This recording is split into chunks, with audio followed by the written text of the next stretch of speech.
Hi everyone, welcome back to the channel. So कैसे हो आप लोग? आई होप सब बढ़िया होंगे। अगले 30 दिन बाद तुम्हारा सीए फाउंडेशन जून 2024 का एग्जाम स्टार्ट हो रहा है।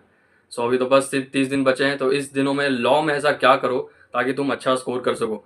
बिकॉज देखो यार, लॉ में अभी तो बीसीआर नहीं है, इस बार फर्स्ट अटेम्प्ट होने वाला है न्यू सिलेबस में। थोड़ा डिफिकल्ट तो होने वाला है, ये तो तुम मान के चलो। जब मैं अपने फाउंडेशन में था, मैंने कैसे लॉ का पेपर दिया था, क्या किया था इन दिनों में, वो मैं सारा कुछ बताने वाला हूँ, शेयर करने वाला हूँ। और न्यू सिलेबस में जो चेंजेस हुए हैं, जो अभी इंटरमीडिएट का कुछ पार्ट उठ के जो अभी फाउंडेशन में आया है, मैं उसके बारे में भी डिस्कस करूंगा। खासकर तो वो बहुत ज़्यादा इंपॉर्टेंट है, वो जो चैप्टर्स जो तुम्हारे आए हैं न्यू सिलेबस में इंटर से उठकर। वो तो बहुत इंपॉर्टेंट है ही। स्टार्ट करते वीडियो विदाउट वेस्टिंग टाइम। देखो यार, पहली बात तो ये कि बीसीआर नहीं है ना, तो तुम्हारे हर एक चैप्टर्स का वेटेज तो बढ़ गया होगा। मैंने अभी रिसेंटली तुम्हारा एमटीपी देखा, तो उसमें भी मैं देख रहा हूँ 15 से 20 मार्क्स तो हर एक चैप्टर से आए हैं। And the Indian contract act का भी तुम्हारा वेटेज 22 था पहले, 22, अब वो पहुंच गया है 32 नंबर। 30 से 32 नंबर तुम्हारा वहां से आना है। तो देखो यार, इंडियन कॉन्ट्रैक्टर का जो लास्ट का तीन यूनिट है, जो हमारे इंटर में पहले हुआ करते थे, जो क्या कहते हैं, इंडेमनिटी गारंटी होगा, बेलमेंट प्लेज होगा और एजेंसी होगा। इन तीनों से तुम मान के लगा लो ना कि 10 मार्क्स के क्वेश्चन तो आने हैं, 10 से 12 मार्क्स से आने ही आने। हमारे जब मैंने पेपर दिया था इंटर का, तो इसमें से कम 10 से 12 क्या आए ही थे। हाँ, 10 से 12 आए थे। तो 4-4 नंबर तो हमारे में हर एक यूनिट से रहता था।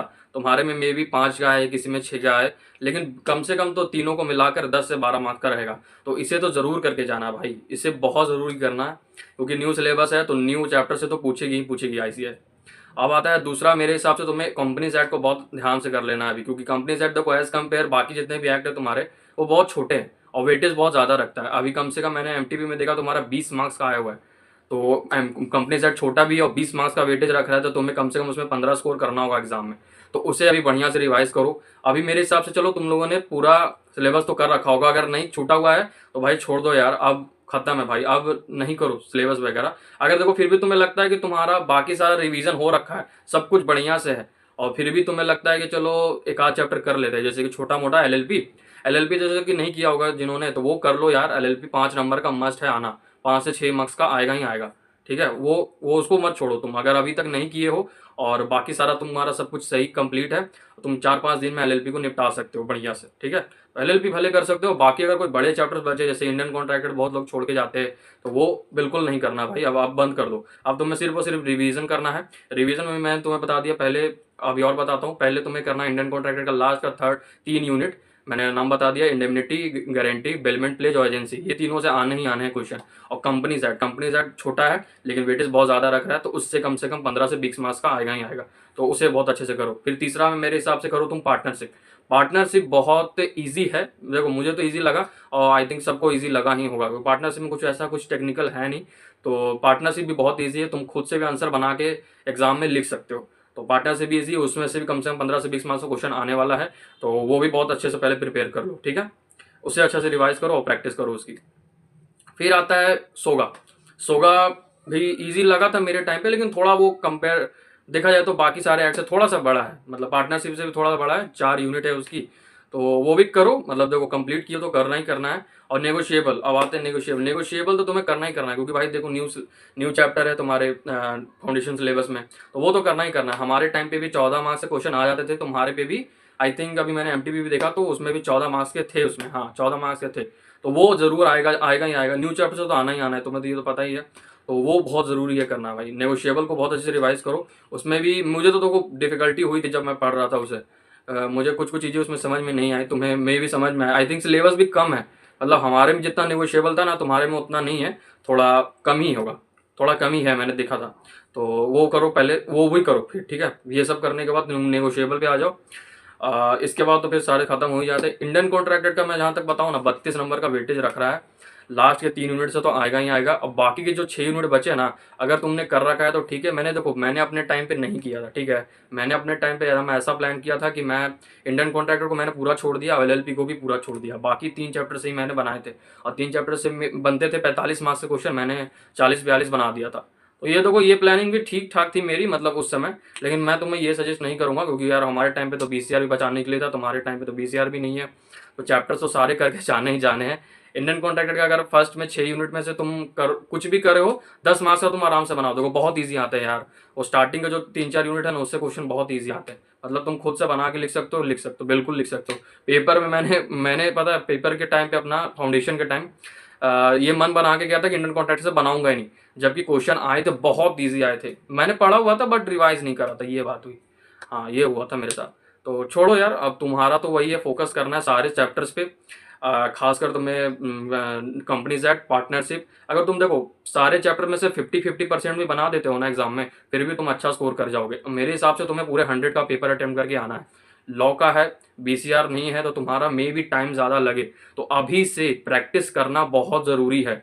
मतलब तुम्हें लिख के देखना बहुत ज़रूरी है। देखो दो टाइप के स्टूडेंट्स होते हैं यार, एक मैं मेरे टाइप का होगा जो थोड़ा बहुत प्रोविजन का नोट्स बनाया हुआ होगा और याद कर रहा होगा, वो तो तुम डायरेक्ट जाके उतार दोगे। लेकिन जो बना के लिखने वाले हैं ना, थोड़े टेक्निकल वर्ड, सॉरी लॉ के वर्ड्स उसमें दिखने चाहिए तुम्हें, लेकिन जो बना के लिखने वाले हैं ना, उनमें थोड़ा टाइम लगता है। और अगर तुम्हारी प्रैक्टिस घर पे नहीं होगी ना, तो एग्जाम में जल्दी नहीं बनेगा और तुम्हारा पेपर छूट भी जाएगा, आता हुआ छूट जाएगा। ऐसा हुआ था मेरे साथ भी अपने फाउंडेशन के टाइम पे भी, और मैं भी जिन्होंने मेरा इंटर का देखा हो एग्जाम एक्सपीरियंस, उसमें भी हुआ था।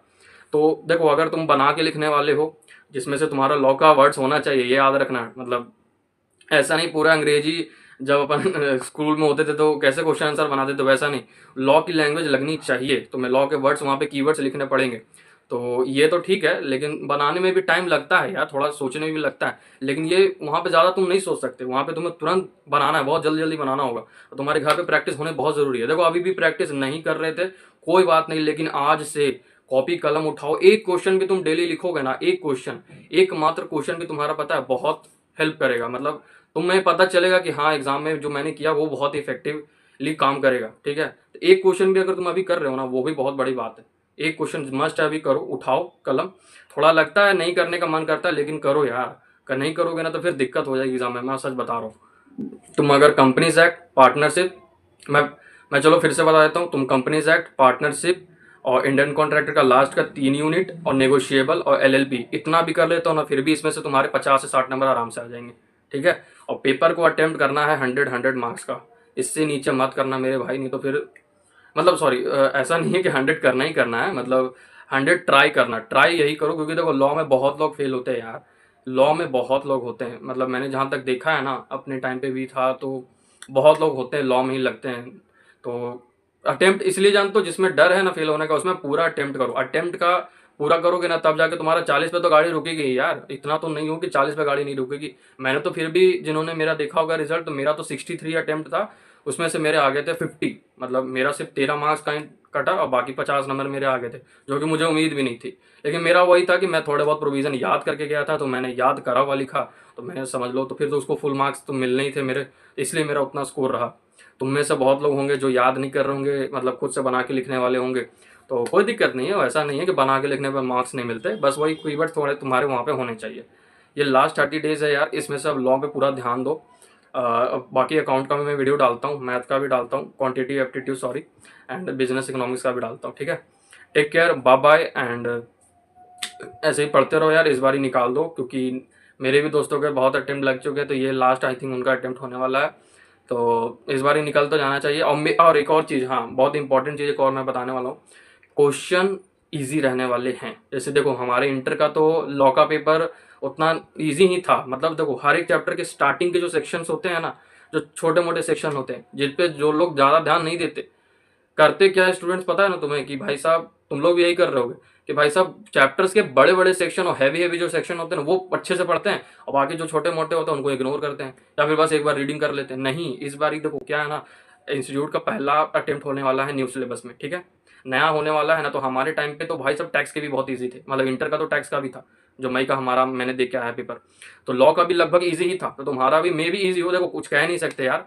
हो भी सकता है नहीं भी हो सकता है, मैं यहाँ पे कमिटमेंट नहीं दे रहा कि होंगे ही होंगे इजी, लेकिन वो जो तुम ध्यान नहीं देते हो ना छोटे मोटे सेक्शन पे, जब चैप्टर स्टार्ट होता है उसके जो स्टार्टिंग के 4-5 सेक्शन होते हैं, उन पे जो ध्यान नहीं देते ना, उस पर बहुत ज़्यादा ध्यान दो, क्योंकि मेरे टाइम पे वहीं से क्वेश्चन आया, तो मे भी तुम्हारे भी वहीं से आए, मे भी।